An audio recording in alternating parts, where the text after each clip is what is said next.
Good afternoon, everyone. My name is Fionn Skiotis. I'm the Chair of Community Housing Ltd, the parent company of the CHL Group. It's my pleasure to welcome you to the 2019 Annual General Meeting of Community Housing Ltd, Community Housing Victoria Ltd, and Aboriginal Community Housing. I'd like to begin by acknowledging the traditional owners of the land on which we meet and by paying my respects to their elders past and present and elders from other communities who may be here today. Community Housing Ltd and its subsidiaries are committed to developing a greater understanding of and respect for Aboriginal and Torres Strait Islander people, their continuing cultures and connections to them. On to some comments from myself as Chair. I'll begin by saying that this last year, the 18-19 financial year, was another year, again, of significant growth and development for the CHL Group. I guess that's the standard thing to say as Chair of CHL, because the group is so dynamic and so had such a rapid growth over its 25 years of existence. But this last year was no exception. I'll let Steve, in his address, talk to operational matters. I'll just make some quick comments about the governance matters, key developments in the area of governance. So the first of those is that the subsidiary company, Aboriginal Community Housing Ltd, introduced 3 new ATSI directors to the board. Probably more importantly, that's fantastic, but more importantly, ACHL did pass some amendments to its constitution, just so that it has become a national ATSI, Aboriginal and Torres Strait Islander community housing provider, with membership open to all organisations who wish to contract their ATSI housing under its management. That's quite a significant change, and Maureen will speak about that, I'm sure, later in the meeting. Secondly, CHL has subsidiaries in Chile, Peru and Rwanda. All of those companies invited local people onto their boards to join directors who've been appointed by CHL as the parent company. And again, all of those companies had active governance, developing their own strategies to effectively engage their local environment. Finally, we're now in the process of getting advice to review and develop a optimum approach to subsidiary governance across the group. The CHL Group is now quite a complex body. There's quite a number of subsidiaries, and it's important that, and some of them are overseas, some of them are within Australia, a range of arrangements across the group, so it's important to get all that right. It's quite a complex exercise. We've engaged pitcher partners to provide advice, and that process, which was begun in the 2018-19 year, ongoing, which we hope to wrap up in coming months. And more generally, I think it's important to say that the board of CHL is doing its best. It's working quite hard to ensure that there is effective governance, not only for CHL, but right across the group, and there's some steps to be taken. Just some thank yous from the Chair to all the existing directors of CHL, those who will be ongoing as directors after today. Obviously, thanks for the time and effort that they put in. To Trish White, who resigned fairly recently as a director. She was involved for some time, provided fantastic input, but found herself very busy and retired as a director. And I'll just note there that we now welcome back to the board John DeVries, based in Tasmania again, and very happily now back on the CHL board after a gap of roughly a year. Jeff Forbes, who came onto the CHL board from the Horizon board, has indicated that he won't be standing again, so he's retiring at this AGM. So we thank him and say farewell. And Kathy Gavey from Tasmania has also indicated that she'll be retiring at this AGM. In her case, there are some health issues, and obviously we wish her very well in dealing with those. Thank her, of course, I'd like to thank all of the directors of Horizon Housing Company, in particular Dino DeMarco, Sonia Byers, and Alison Kimber. Others are involved in the CHL board. Jeff, I mentioned, has been involved in it, retiring. Joe continues as the CHL director. The three that I mentioned are not involved in CHL as such. So I thank them, of course, for their role in governance. I'd like to thank all the partners of CHL. Of course, with the breadth of our involvement these days, that's quite a range of people. It includes governments at all levels across Australia, from federal to state down to local government partners. It includes NGOs and members of the not-for-profit sector, with many partners in that sector. And these days it includes communities, people not coming together unnecessarily under any other NGO or anything like that, but they engage with CHL as a local community. All of those, government through to local communities, are vital to the work that we do, and it's important to name them, and not individually, but as a group, to thank them for their engagement with us. Value highly. I want to thank all staff of CHL. I do this each year, but it's worth repeating each year that CHL staff are the engine that allows us to do the work that we do. The board has a role, of course, in steering things, determining strategic direction and so on, but it's the staff year in, year out who actually do the work involved and who really are responsible for the company's or the group's many achievements. So a big thank you and a big congratulations to all the staff, all levels, throughout the whole group. I'll just single out, there were a couple of people worth mentioning. Welcome to Lucy Bergman as country manager. Great to have you in that role, Lucy. And of course, a big thank you to Steve Bevington as managing director. Of course, all of you are doing your roles, but Steve deserves a really big thanks for his energy and determination and his vision, I think, in really achieving significant breakthroughs year in, year out.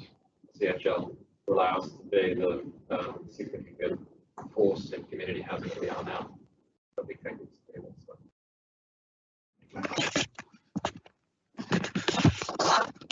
Well, thank you very much and welcome for everybody coming here, and most happy to have all the directors come up to Queensland and to meet all of the staff again, which I try to do from time to time. And we are sort of moving around with our meetings from now on at CHL to recognise and to honour the operations as they occur in different parts of the country.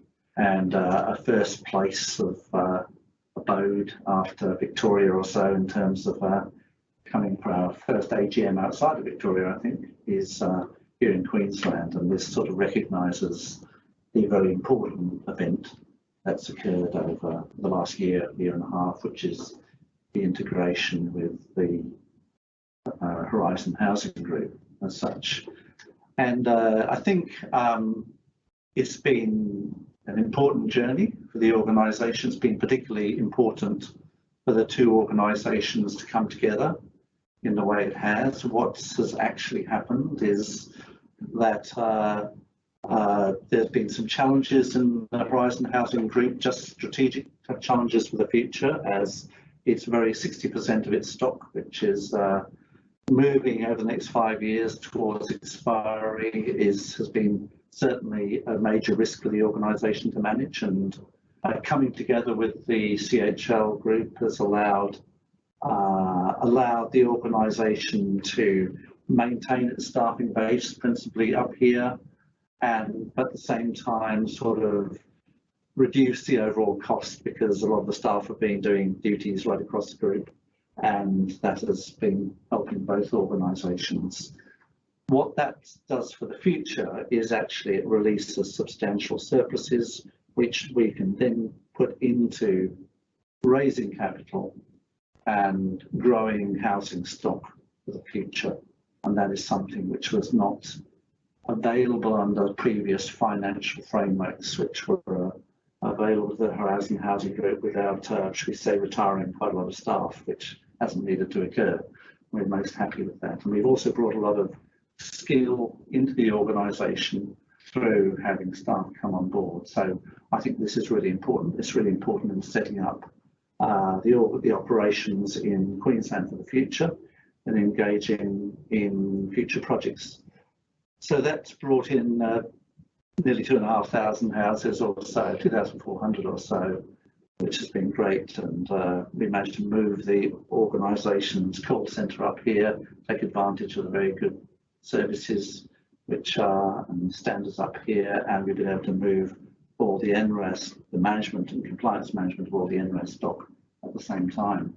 The other big event of the year, there's probably 3 events of the year really, is the substantial stock transfer that came across in the mid-north coast. Thank you for steering that through, Lucy. And it was a great effort, and it went through very, very smoothly. And we now run all of the whole of the region services for housing in the mid-north coast, that is Port Macquarie, Coffs Harbour, and Nambucca, to bushfire problems at the moment, but we haven't lost any houses and no tenants have been affected particularly, or staff at this particular point in time, although we have a long fire season in front of us. So that significantly added to the stock. And the third and smaller event was the merger with the Northern Suburbs Community Housing Association or so in Adelaide, which brought on 140 houses and tenants, and more importantly, provided ample opportunity for redevelopment and relocation of many of the tenants into better housing into the future, as part of the overall stock transfer process which is there. So altogether, I suppose the overall stock in the last year expanded by from 7,000 to 11,000 and within the group, which is quite substantial. I suppose that's a 40% addition of stock in 1 year, which was quite a meatball to swallow, really, I suppose, for an organisation, and has been quite a challenge, I think. We've had to say goodbye to 3 long-standing, very important staff for the Horizon Housing Group. We began with Sam Evans, and then Jason Cubitt, the long-standing CEO, left the organisation. Now Jamie McCall is moving on to the Brisbane Housing Company, BHC, and we wish him well as well. And so that's a great loss of corporate knowledge, and but we do think we're in good fettle in Queensland with all of yourselves, that we're sure that things are going to motor along and do very well in the future. Gavin has been appointed as the General Manager of 2 subsidiary companies, that's Horizon Housing Realty and Australian Affordable Housing Securities, and he will be the custodian for delivering significant development in those areas through to the community housing group. And so what of the future, I think? Well, the future, we had a very interesting sort of election which surprised just about everybody in the country. Everybody was expecting there to be a change of government. And with that, we were expecting to take on one of the largest growth programs in affordable housing in the history of Australia. And the election didn't happen. And that growth program sort of disappeared up in a puff of smoke. Now that's the obvious story, I suppose, and we all sat back on our haunches and had a good think about it. And then we sort of realised that the future was in our own hands. What we didn't quite realise was the potential that the financing vehicle, the National Housing Finance and Investment Corporation, what it really offered. We thought that there was a cap, which there is, of about $1 billion, which is pretty soon to be exhausted or so, and that would be the end of it. But in fact, if we are able to put together strong projects, there is no cap, there is no problem. In fact, the future is in our own hands. We can actually put together projects at will in any part of the country. and we can put together projects of 1,000 houses here or 1,000 houses there as we wish. And this is one of the great changes that's occurred. It's probably the greatest change that's occurred since the introduction of Commonwealth rental systems around about 30 years ago. And there have been these short periods of stimulus, such as 10 years ago, the Rudd government brought in something like 20,000 houses, the NRAS program. There has never been a framework before which you can pick up and run with at will. And our sector has this future in front of it. And if it's all down to our own skill, our capacity to influence government, and our capacity to model programs and to develop them. And certainly the first two kinds of projects that we're doing in, I don't know if we're going to win the second one or so, but certainly in terms of Bevington, show the way forward. We can draw down this funding. We can actually do deals with developers. We can then get a grant, a smaller grant from government, and we can mix both social housing, affordable housing, and market housing in the same project. There isn't any grant funds for capital in these projects. In Victoria, we can take on land that are peppercorn, and that can be enough to convert a lot of housing that we can develop into social housing. And we can mix that with affordable housing and market housing. We can have true mixed developments. We can do this in every part of the country, and there is nothing to hold us back, nothing at all. So I will be working with yourselves and with the management of these companies, and hopefully the sector, and Jamie will be doing the same within PHC, to go out and develop major projects. It is much more difficult to develop projects which pass under the eyes of credit committees for financing institutions, but the future is in our own hands, and there is nothing to hold us back. And this is the big change that's occurred, and most people in the sector don't realise this. What has been apparent to me through working amongst my colleagues in the sector and my colleagues generally is they're still waiting for the next subsidy program, the next grant program, and the next big initiative. The big initiative has already happened. It's already there. Nothing's there to hold us back.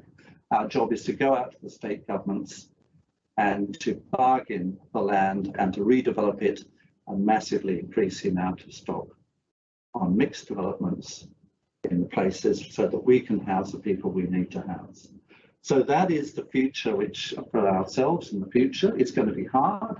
They're going to be long-term projects. They're going to be difficult to get off the ground. It's not going to be a silver bullet, but it's there for the future. And so that is the next phase this organisation is going to move towards. And so had the other government, other party won the election, I would have said, well, we have to go out in the next 10 years and build 25,000 houses. Oh, well, they didn't win the government, but we have to go out in the next 10 years and build 25,000 houses. Nothing has changed. And one of the great opportunities is Jamie and I were in a meeting, 2 or 3 weeks ago or so, where I asked the question of the Federal Minister for Housing. There have been 2 ministers appointed for our particular sector with the new government, and we should take note of that. And I asked him, if the right projects are developed, is there any cap? Is there any cap to the capacity of NFIC, as we call it? And he said, well, actually, that could be uncapped. In other words, there is no cap. It could be 7 billion, it could be 14 billion. It's up to us to produce the projects which stack up and stand up.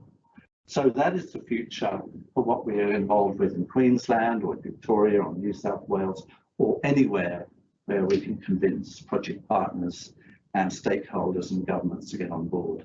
And that's what we're all going to be driving ourselves towards over the next few years.